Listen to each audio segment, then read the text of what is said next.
이 자료는 좀 오래된 자료가 맞습니다. 제가 좀 최근의 자료를 좀 찾아보려고 했는데 이게 그렇지 않더라고요. 2022년 자료입니다. 그러니까 벌써 2년이나 지났기 때문에 상황은 지금 보시는 것보다는 조금 더 나아져 있을 겁니다. 교회 학교를 운영하고 있느냐는 질문을 했어요. 교회에. 아니라는 대답이 43%나 나왔습니다. 교회 학교를 운영하지 않는. 물론 이 상황이 코로나 기간이었기 때문에 특별히 수치가 높은 것도 무시할 수는 없을 겁니다. 취학전 어린이 부서 운영 45%, 초등학교 어린이 부서 운영 55%, 중고등부 48%. 그러니까 만만치 않죠. 교육할 수 있는 그런 여건들이 교회마다 마련되어 있지 않다는 걸 의미합니다. 이유는 여러 가지가 있어요. 코로나도 있지만 작은 교회는 학생들이 없기 때문에 라는 이유도 있고, 또 반면 선생님들이 없기 때문에 세대 간의 격차가 너무 커서 등등 여러 가지 이유가 있기도 합니다. 구성을 보면 초등학교 비율이, 그러니까 학생 비율이 10명 이하, 그러니까 20명 이하가 44%나 되고요. 21명부터 501명 이상까지 그렇게 많지 않은 것을 알 수가 있습니다. 다시 말씀드리지만 코로나 상황 하에서의 조사이기 때문에 우리가 이것들을 너무 비관적으로만 보지 않아야 된다라고 저는 생각을 했어요. 그런데 신문 기사가 이렇게도 납니다. 배터리가 다 됐나요? 방금 전에 못 보셨구나. 네, 이렇습니다. 44%가 20명 아래, 그리고 파란색은 그렇게 큰 퍼센테이지를 차지하지 않고 있습니다. 이런 신문 기사도 있는데 2030년엔 주일학교의 90%가 사라질 것이다. 이런 비관적인 전망도 있습니다. 아니길 바랍니다. 그런데 아니라고만 말할 수도 없을 것 같아요. 첫째는 우리가 말로만 이야기했던 인구 절벽, 이런 것들이 체감되고 있기 때문이에요. 저희 어린이집도 없어졌지 않습니까? 저희 아이들이 여길 다 나왔는데, 또 여러 집사님들 가운데 자녀들도 우리 기독 어린이집을 나왔을 텐데 이제는 27년 만에 문을 닫은 거예요. 이유는 단 한 가지예요. 아이들이 없어서. 초등학교 작년 졸업생, 제가 틀리지 않는다면 금산초등학교 6학년 졸업생이 57명이었죠. 점점 줄어들고 있는 것이 사실입니다. 그러니 전반적인 사회적 현상이니까 교회도 이러한 흐름에 치일 수밖에 없다. 이렇게 치부하고 말아야 되는가? 꼭 그런 건 아닌 것 같습니다. 왜냐하면 여러분들의 자녀들이 있고 그 자녀들 역시 하나님의 말씀 안에서 잘 양육되어지고 기도 드린 것처럼 교회의 일꾼이고 하나님 나라의 기둥들이 되어야 하는 그러한 특별한 아이들이기 때문이죠. 그런 점에서 볼 때에 이런 비관적인 전망들이 많다 하더라도 결국 우리가 해야 되는 것은 이러한 보도나 혹은 통계치가 아니라 우리에게 주어진 아이들을 어떻게 잘 가리키고 또 그 잘 가르친 아이들을 통해서 교회가 든든히 세워져 갈 것인가 하는 이런 부분에 초점을 좀 더 맞추면 참 좋을 것 같습니다. 그러면서 그런 관계에서 오늘 말씀을 좀 보려고 합니다. 오늘 찬양하는 우리 전도사님과 그리고 선생님들, 유치부, 유초등부, 중고등부 선생님들이었습니다. 이분들의 헌신과 수고가 있기 때문에 지금도 위에서 놀면서 뛰어다니는 소리, 우리 아이들 소리입니다. 행복하죠. 이런 행복함을 누릴 수가 있는 거죠.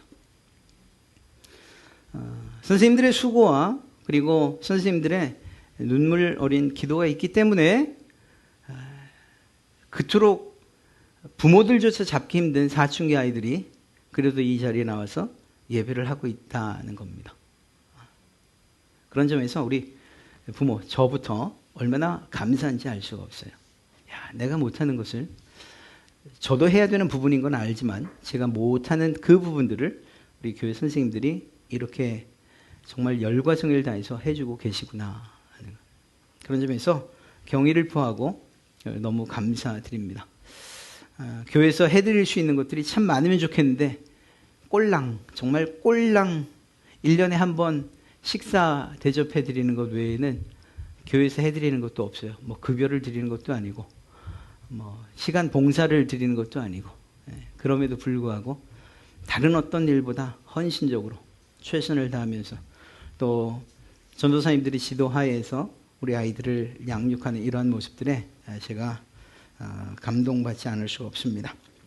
오늘 아침 우리는 바울의 이야기를 했죠. 누가 바울일까요? 네, 아침에 봤던 사람하고 비슷한 사람이 바울입니다. 왼쪽이 바울이고요. 오른쪽으로는 누굴까요? 바울의 인생에 있어서 없어서는 안 되는 사람입니다. 바로 바나바입니다. 이 바나바라고 하는 사람에 대해서 오늘 조명을 하면서 우리 선생님들이 다른 많은 모델들, 특별히 뭐 예수님이라든가 또 신앙적인 그 이야기 안에서 성경 안에서 뿐만 아니라 다른 곳에서의 교사의 모델을 잡을 수도 있겠지만 그러나 저는 오늘 바나바를 여러분들께 소개시켜 드리고 싶습니다. 이 바나바는 그 이름이 권위자, 위로의 아들이라는 그러한 의미를 가지고 있습니다. 사도행전 9장 27절 말씀을 읽어드리면 바나바가 데리고 사도들에게 가서 그가 길에서 어떻게 주를 보았는지와 주께서 그에게 말씀하신 일과 다메섹에서 그가 어떻게 예수의 이름으로 담대히 말하였는지를 전하니라. 이 무슨 말인가? 그 상황을 잠시 설명드리면 우리가 오전에 봤던 것처럼 사도 바울은 굉장한 정말 열렬한 유대인이었습니다. 바리새파 사람이었고 그러다 보니까 그의 삶의 목적은 예수 믿는 것들을 없애는 것이었어요. 스데반이 죽을 때 돌을 던지던 사람들의 겉옷을 맡고 있었던 사람이 누구죠? 바로 바울이에요. 당시 사울이죠. 사울이 내가 이 겉옷들을 가지고 맡아둘 테니까 가서 돌 던지고 오시오 이렇게 이야기를 했다 해도 틀리지 않은 겁니다. 다메섹으로 가던 그 길도 예수 믿는 사람들을 잡아 옥에 가두기 위해서 교회를 핍박하기 위해서 가고 있던 길이었어요. 그런 그에게 예수님께서 나타나셔서 보이셨고 그로 하여금 내가 너를 위해서 죽었다. 너는 나를 전하는 사람이 되어라 라는 이러한 사명을 받게 되죠. 자, 문제는 이제부터입니다. 사도 바울은 완전히 바뀌었어요.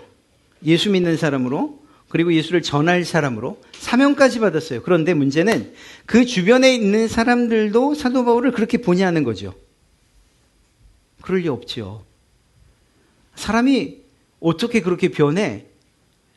아닐걸?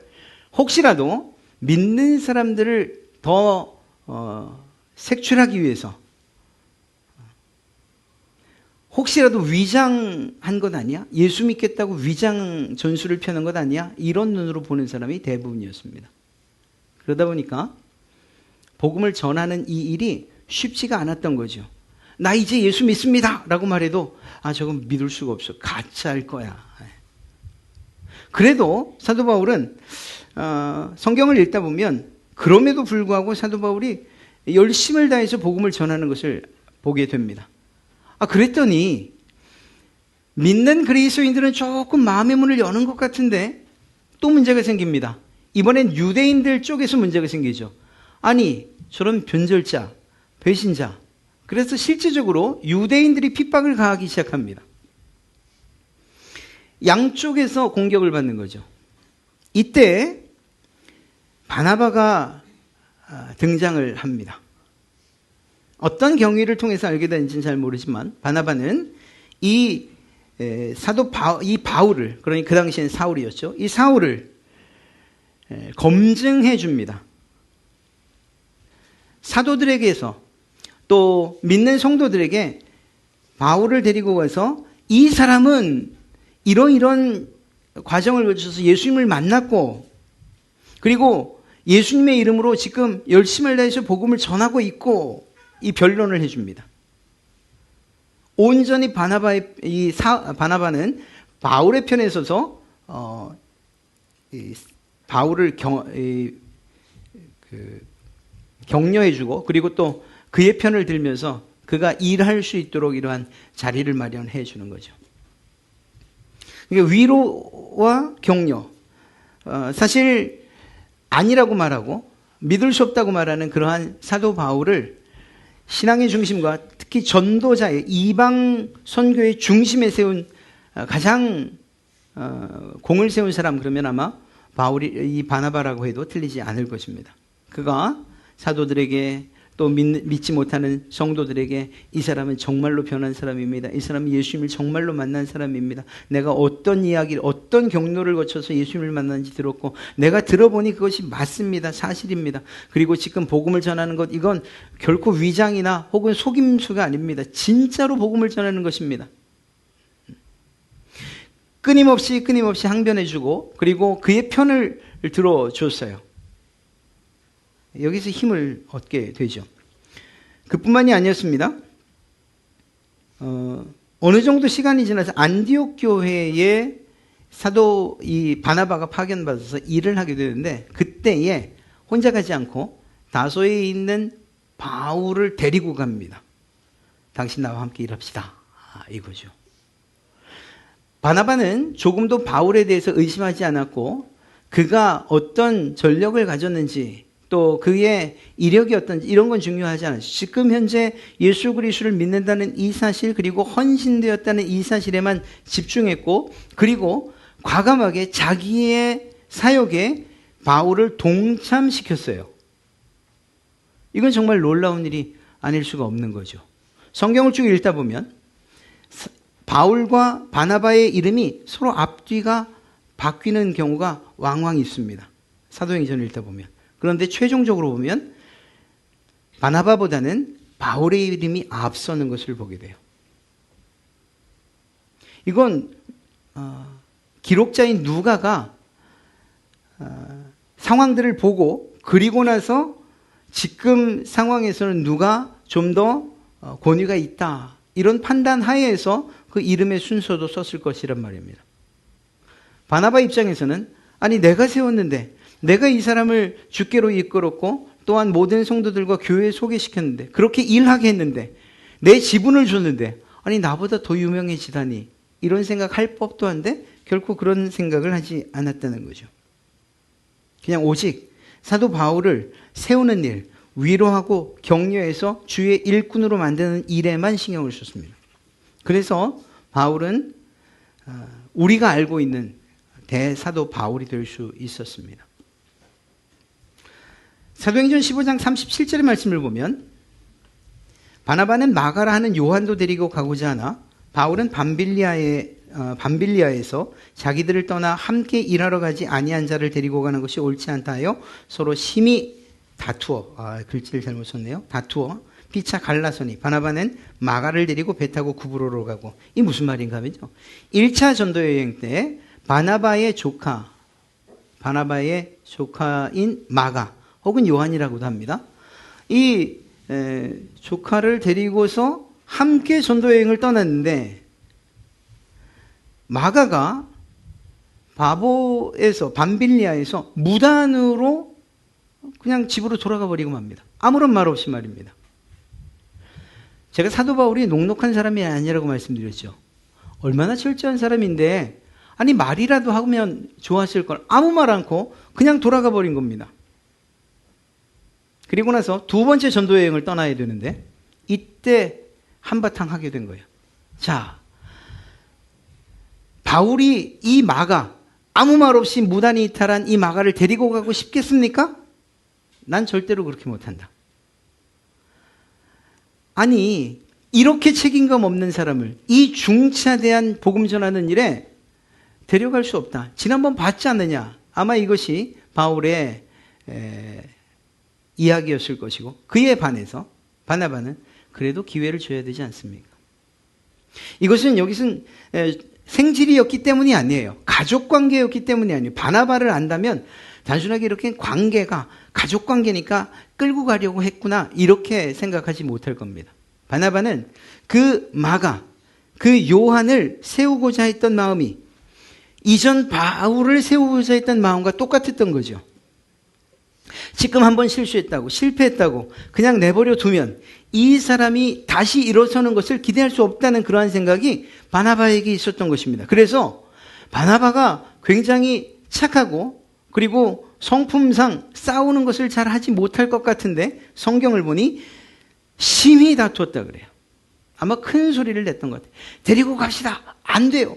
절대 안 돼요. 아니 이번에 기회를 한 번 더 줘야 되지 않습니까? 큰 소리. 결국은 어떻게 되냐? 갈라서요. 그래서 바나바는 마가 요한을 데리고 가고 바울은 실라를 데리고 2차 전도 여행을 떠나죠. 갈라서요. 야, 이건 뭐 당시에 그 정말 유력한 전도자들 둘이서 이렇게 싸워도 되는 거야? 전도 여행 간다면서 이렇게 싸우고 척을 지고서 너는 그리로 나는 이리로 이럴 수 있는 거야 라고 생각하지만 바나바가 굽힐 수 없었던 이유는 단 한 가지죠. 만약에 여기에서 마가를 포기한다면 마가가 다시 일어설 기회를 얻을 수 없을 것이라고 생각했던 겁니다. 실제로 바나바가 이렇듯이 마가를 데리고 전도 여행을 가고 그리고 그를 일으켜 세워준 그 결과 그의 버팀목이 되어준 결과 마가는 정말로 사도 바울도 다시금 사랑하는 아들이라고 부르는 그러한 동력자가 되었어요. 바울의 동력자, 바나바의 동력자가 아니고 아들 마가를 보고 싶다라고 할 정도로 물론 관계가 회복된 걸 이야기하겠죠. 그 뒤에 마가가 온전히 그리스도에 섰다는 걸 이야기하는 거예요. 만약에 바나바가 그래요 당신 이야기 들으니 틀리진 않습니다만 그럽시다. 이번엔 마가를 두고 갑시다 라고 했더라면 정말 그 마가가 이후에 사도 바울이 그렇게 찾는 아들처럼 여기는 마가 요한이 될 수 있었겠는가 하는 생각을 한번 해보게 됩니다. 바나바는 마가를 세워준 사람이에요. 앞서는 바울을 세워준 사람이죠.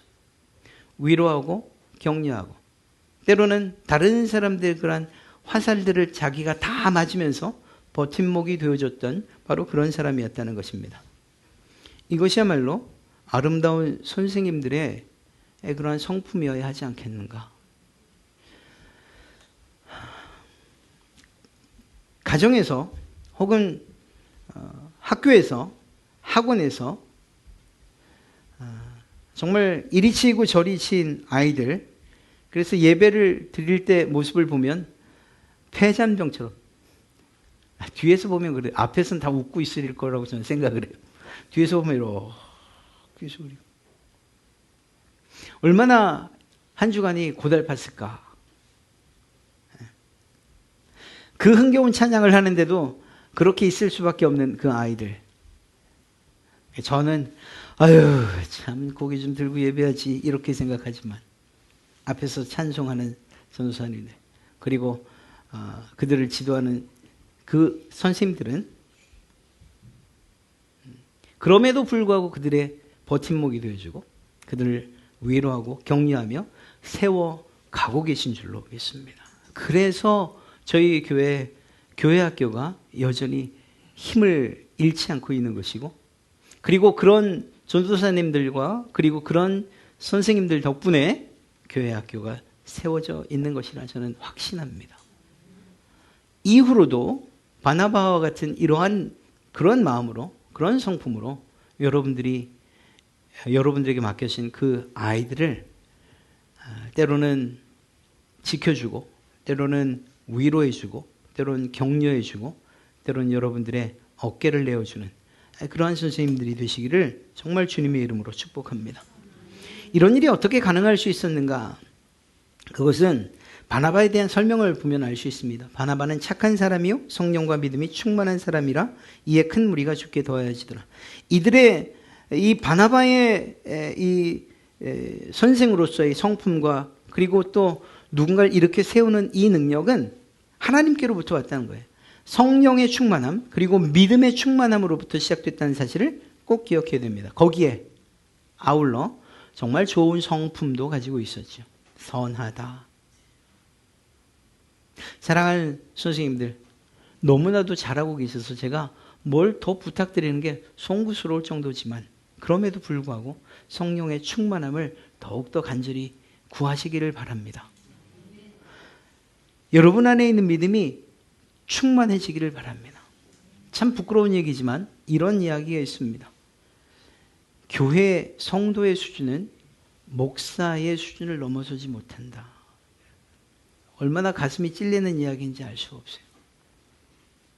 이 일은 선생님들에게도 그대로 적용될 수밖에 없어요. 여러분들의 신앙의 수준을 넘어서는 일이 그렇게 쉽지 않아요. 왜냐하면 아이들은 보고 배우기 때문이에요. 선생님들을 보고 그들의 신앙의 길들을 걷기 때문이에요. 여러분들의 뒷모습을 보고 따라 걷기 때문이에요. 여러분들이 성령으로 믿음으로 충만한 정말 힘들고 어려운 상황 가운데서도 그 아이들 앞에서 그들을 위해서 헌신하는 그러한 모습들을 보여줄 때 그 아이들이 여러분들의 모습을 닮아 살아가게 될 줄로 믿습니다.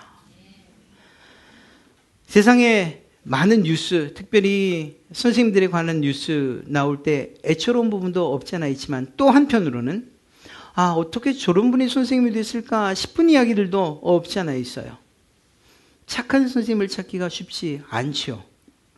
사랑하는 성도 여러분, 특별히 우리 선생님들, 우리 아이들에 대해서 정말 착한 선생님들이 되어주시기 바랍니다. 그 아이들이 세상에서 착한이라는 그런 착한이라는 이름이 붙은 사람들을 만나기가 어려워요. 아니 부모도 안 착하잖아요. 부모도. 그죠 집사님? 저도 그렇거든요. 이게 쉽지 않은 일이에요. 그런데 그 아이들이 교회에 와서 여러분들을 통해서 착함이란 이런 것이구나.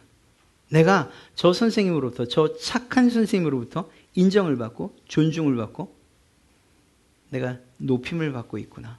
이런 생각이 들 때 그들은 여러분들에게 기댈 수밖에 없고 여러분들에게서 힘을 얻을 수밖에 없기 때문입니다. 한 가지를 더 말씀드린다면 사도 바울은 하나님께 헌신된 사람, 바나바는 하나님께 헌신된 사람이었습니다. 바나바의 이야기가 4장에 처음 나오는데 그 사람에 대해서 이렇게 이야기하고 있습니다. 구브로 사람이었고 레위족 사람이었고 요셉이라고도 일컬었고 그리고 위로의 아들이라는 이름을 가졌고 그가 밭이 있었는데 팔아서 그 값을 가지고 사도들 발 앞에 두었다. 루터는 은혜는 지갑이 열리는 것으로 확인할 수 있다고 얘기했어요. 이게 중요한 건 아니지만 이 바나바가 자신의 밭을 팔아서 사도들의 발 앞에 뒀다는 이것은 단순하게 자기의 이름을 내기 위한 것은 아니었어요. 왜냐하면 그 뒤에 나오는 이야기가 욕심스럽게 헌신했던 사람들의 결말을 보여주고 있는 그러한 내용이기 때문이죠. 바나바는 정말로 순수한 마음으로 하나님에 대한 헌신으로 자기의 것을 드렸어요. 사랑하는 성도 여러분, 이제 집을 매각하시길 그건 아니고요. 그 얘기를 드리려는 게 아니에요. 물질이 중요한 게 아니고 여러분의 마음으로 헌신하시길 바랍니다. 하나님에 대한 헌신이 없으면 아이들이 이쁘게 보일 수가 없어요. 하나님에 대한 정말 헌신의 마음이 없으면 그 아이들을 섬기는 일들은 우리가 꿈꿀 수. 예수님께서 왜 그 십자가를 지셨는가? 하나님의 말씀에 대한 순종과 헌신이 있었기 때문이죠. 그리고 그 열매는 우리가 맛본 거예요. 우리가 먹은 거예요. 구원의 열매로 말이에요. 여러분들의 헌신은 결국 우리 아이들이 아름다운 믿음 안에서 자라가는 것으로서 열매 맺게 될 줄로 믿습니다. 하나님께 헌신된 사람이었다는 사실을 꼭 기억하시기 바랍니다. 한 가지 더 말씀드린다면 사도 바울은 이 바나바는 믿을 만한 사람이었습니다.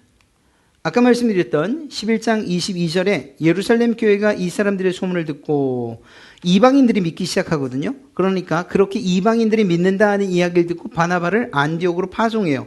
정말로 그런가? 어떤가를 봐라. 그랬더니 가서 보니 하나님께서 은혜를 베풀어 주셔서 모든 사람들이 기뻐하고 그리고 굳건한 마음으로 주와 함께 머물러 있으라. 이건 이제 바나바가 권한 것이고 그런 부흥의 모습을 보게 됩니다. 그래서 그들을 향해서 하나님의 은혜를 보고 기뻐하여 모든 사람에게 굳건한 마음으로 주와 함께 머물러 있으라. 이렇게 바나바가 권하고 돌아옵니다. 예루살렘 교회가 바나바를 파송한 거예요. 파송해서 그것 좀 확인하고 오십시오. 이렇게. 똑같은 사건이 하나가 더 있습니다. 이번엔 정말 믿지 않으면 할 수 없는 일입니다. 12장 25절 말씀을 보면 바나바와 사울이 부조하는 일. 그러니까 이 구제 헌금을 걷어서 그 헌금을 그 부조금을 뭐라 그래야 되죠? 이송? 전달하는 이 일을 합니다. 여러분 돈 아무한테나 맡기지 못하잖아요. 그죠? 바나바와 바울에게 교회가 이 일을 맡긴 거예요. 그만큼 믿을 만한 사람이었다는 것입니다. 결론을 좀 내려보려고 합니다. 저는 여러 선생님들이 하나님에 대해서 그리고 우리 사랑하는 아이들에 대해서 이런 분들이었으면 참 좋겠습니다. 하나님에 대해서는 성령과 믿음이 충만하신 그러한 여러분들,